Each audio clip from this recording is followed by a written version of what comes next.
বন্ধুরা, আমি মধুমিতা। আজকে একটা নিরামিষ রান্না তোমাদের করে দেখাচ্ছি, পনিরের রান্না। এটা হলো মশলা পনির।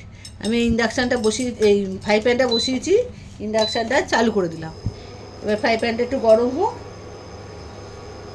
এর মধ্যে দেব গোটা গরম মশলা, দারচিনি, এলাচ আর লবঙ্গ। এখানে কিন্তু তেল দিইনি, তেল ছাড়া এগুলোকে একটু ভেজে নেবো, ড্রাই রোস্ট করে নেবো। একটু জয়িত্রী আর গোটা গোলমরিচ আর একটা স্টার আনিস, এগুলোকে একটু হালকা গরম করে নেবো, করে এটা গুঁড়ো করতে হবে। একটু মচমচে করে নিতে হবে, তাহলে ভালো গুঁড়ো হবে। ওই জন্য একটু গরম করে নিচ্ছি।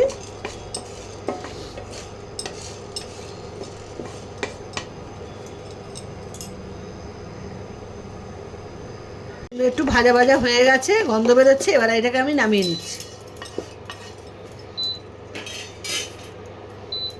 আবার ফ্রাই প্যানটা বসিয়ে দিলাম।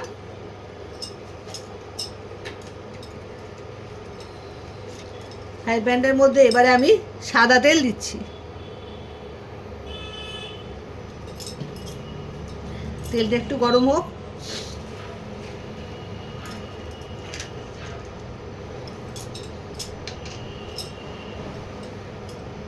এই তেলটার মধ্যে কটা কাজু বাদাম ভেজে নেব। পনির বুঝে দেবে। আমার 200 গ্রাম পনির আছে, সেই জন্য আমি অল্প করে দিচ্ছি। তোমরা যদি বেশি পনির থাকে তবে কাজু বাদামের পরিমাণ, মশলার পরিমাণ সব বাড়িয়ে দেবে। সব সব জিনিসই মানে পনিরের পরিমাণ বুঝে দেবে। একটু ভাজা ভাজা করে নেবো।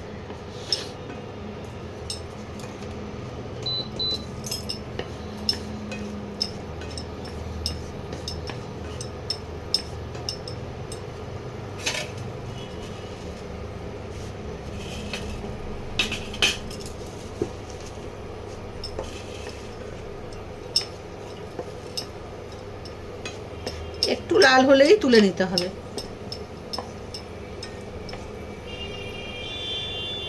যে গুঁড়ো মানে গোটা গরম মশলাগুলো আমি ভাজলাম, তার মধ্যে এটা দিয়ে একসঙ্গে পেস্ট করে নেবো। এবারে আমি তুলে নিচ্ছি, লাল হয়ে গেছে।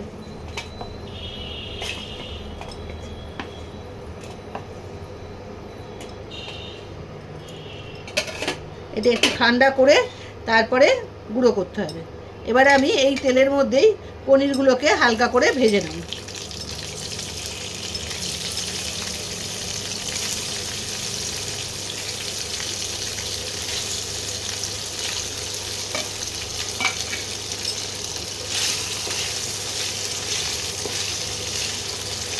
একটু হালকা করে ভেজে পনিরটা যাতে নরম থাকে, একটু নুন জল রেডি করে রেখেছি। পনিরটার মধ্যে নুন ঢুকে যাবে, খাওয়ার সময় ভালো লাগবে খেতে। সেই জন্য একটু জল, এই কাঁচের বাটিতে একটু সামান্য জল আর নুন মিশিয়ে রেখেছি। ভাজার পরে পনিরটাকে একটু ভেজে নিয়ে ওই নুন জলের মধ্যে দিয়ে দেবো, তাতে পনিরটা নরম থাকবে, শক্ত হয়ে যাবে না। একটু ভেজে নিচ্ছি। পনিরটা ভাজা ভাজা হয়ে গেছে। এবার আমি পনিরটা তুলে নিচ্ছি। তুলে ওই নুন জলের মধ্যে দিয়ে দেবো। সামান্য নুন দেওয়া আছে যাতে পনিরের মধ্যে নুনটা ঢুকে যায়, সেই জন্য আমি নুন জল রেডি করে রেখেছি। আর পনিরটাও নরম থাকবে।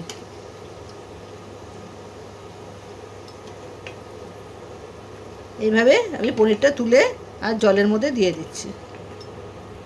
একটু ভেজানো থাকবে।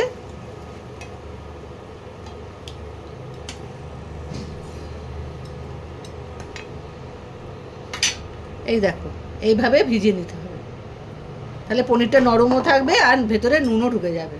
এগুলো তুলে নিয়েছি। এবারে সেই তেলের মধ্যে অল্প করে মৌরি, 1/4 চামচ, অল্প করে জিরে,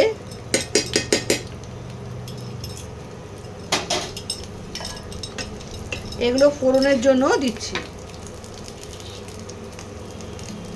অল্প একটু আদা কুচি, এই যে অল্প আদা কুচি আর লঙ্কা কুচি, এটা হলো ফোড়নের জন্য দিলাম।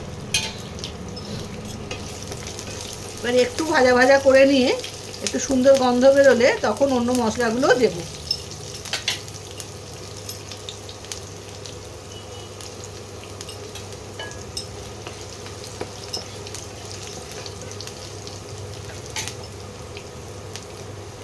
এবারে টমেটো বাটা দিয়ে দিলাম।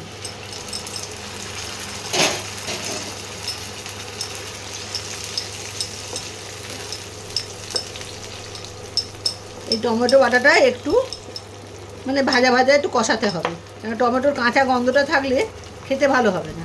তাই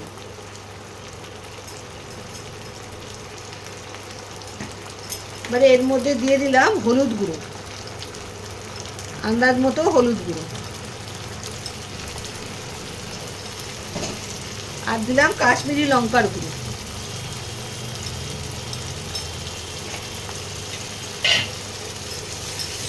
এইবার এই টমেটোটাকে একটু ভালো করে কষাতে হবে, কাঁচা গন্ধটা যাওয়া অবধি।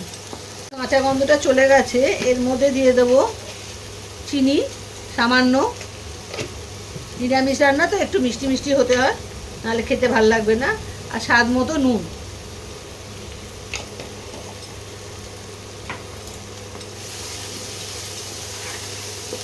এবারে যে মশলাটা আমি ভেজে রেখেছিলাম সেই মশলাটা পেস্ট করে এবারে ওর মধ্যে দিয়ে দিচ্ছি।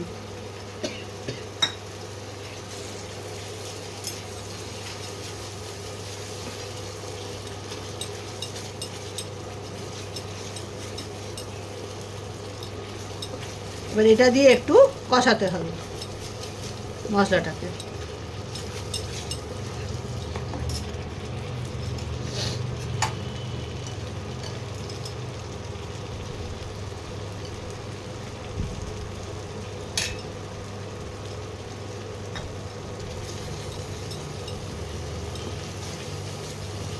এটা বেশি সময় লাগবে না কষাতে, এক্ষুনি কষানো হয়ে যাবে তাড়াতাড়ি।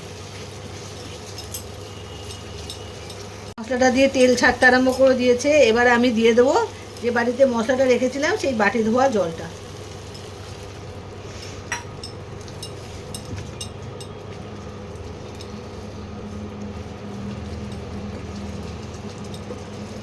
এবারে পনিরগুলো আস্তে আস্তে দিয়ে দেবো।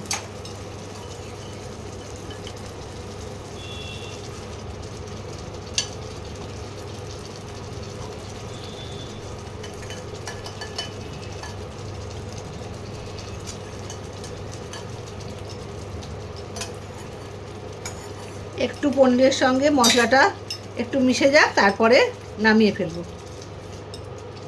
নামানোর আগে একটা জিনিস দেব, দিয়ে সেটাকে তারপরে নামিয়ে ফেলবো।